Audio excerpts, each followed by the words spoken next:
Sejarah awal Kesultanan Cirebon. Kesultanan Cirebon adalah sebuah kesultanan di daratan utara Pulau Jawa bagian barat, pada abad ke-15 dan 16, dan merupakan pangkalan penting dalam jalur perdagangan dan pelayaran antar pulau, yang berlokasi di pantai utara Pulau Jawa. Kesultanan Cirebon didirikan di dalam Agung Pakungwati sebagai pusat pemerintahan negara Islam Kesultanan Cirebon, letak dalam Agung Pakungwati sekarang menjadi Keraton Kasepuhan. Kesultanan Cirebon erat kaitannya dengan sosok Sunan Gunung Jati, yang dikenal sebagai salah satu dari 9 wali yang menyebarkan agama Islam di Lampung dan Jawa bagian barat. Kesultanan Cirebon mampu bertahan selama 3 abad, sejak diakuinya Walang Sungsang sebagai penguasa Cirebon, pada 1430, hingga terjadinya kisruh kekuasaan, akibat kosongnya posisi Sultan Cirebon sepeninggal Sultan Abdul Karim pada 1677.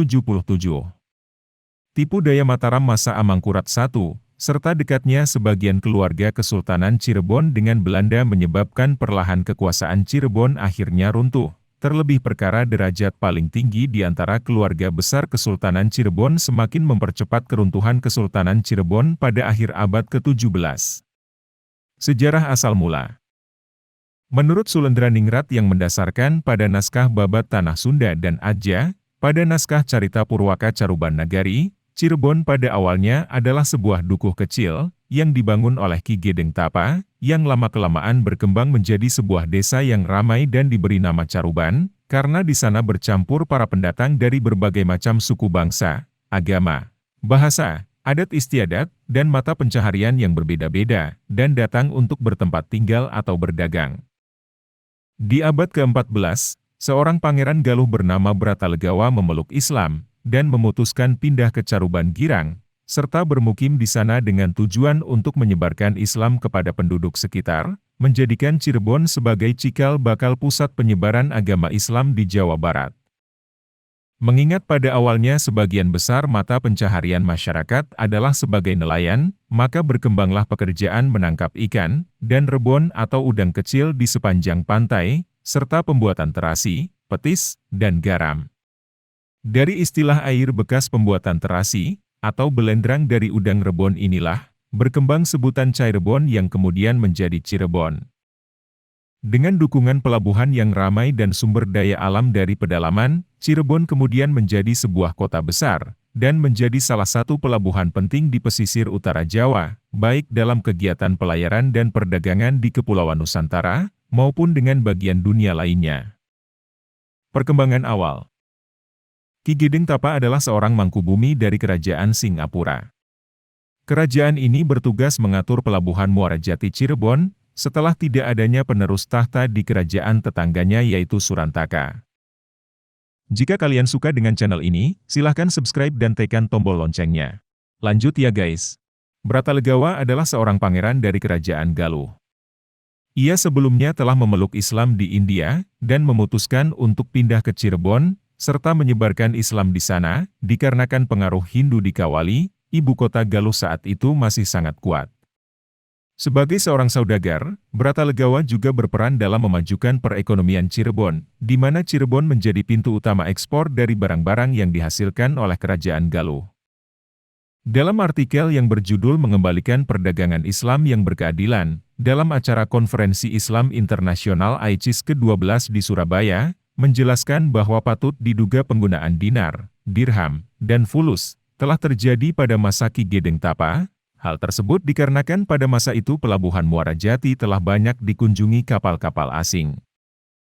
Cheng Ho dalam misi diplomatiknya sempat berlabuh di pelabuhan Muara Jati, Cirebon pada tahun 1415. Kedatangan Cheng Ho disambut oleh Ki Gedeng Tapa. Cheng Ho kemudian memberikan cenderamata berupa piring yang bertuliskan ayat kursi. Piring ini sekarang tersimpan di Keraton Kasepuhan. Cheng Ho dan anak buahnya kemudian berbaur dengan warga sekitar dan berbagi ilmu pembuatan keramik, penangkapan ikan dan manajemen pelabuhan. Kung Wuping yaitu Panglima Angkatan Bersenjata pada armada Cheng Ho, kemudian menginisiasi pendirian sebuah mercusuar untuk pelabuhan Muara Jati. Pembangunannya kemudian mengambil tempat di Bukit Amparan Jati.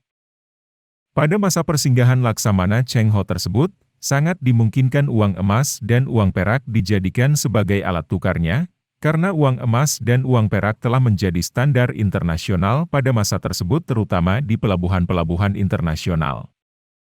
Pemukiman warga Muslim Tionghoa pun kemudian dibangun di sekitar mercusuar Bukit Amparan Jati, yaitu di wilayah Sembung, Sarindil dan Talang, lengkap dengan masjidnya.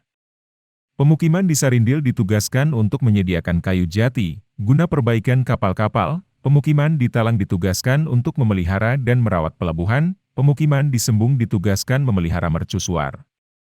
Ketiga pemukiman Tionghoa tersebut secara bersama-sama ditugaskan pula memasok bahan makanan untuk kapal-kapal. Masjid di wilayah Talang sekarang telah berubah fungsinya menjadi sebuah kelenteng.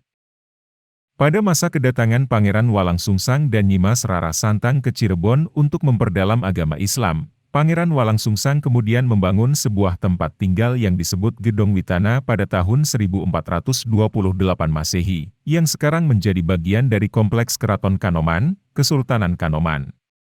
Setelah mendapatkan pengajaran agama yang cukup, Pangeran Walangsungsang dan Nyimas Rara Santang kemudian menunaikan ibadah haji ke Mekah. Di sana Nyimas Rara Santang menemukan jodohnya yaitu seorang pembesar Arab, dan menikah sehingga Nyimas tidak ikut kembali ke Cirebon.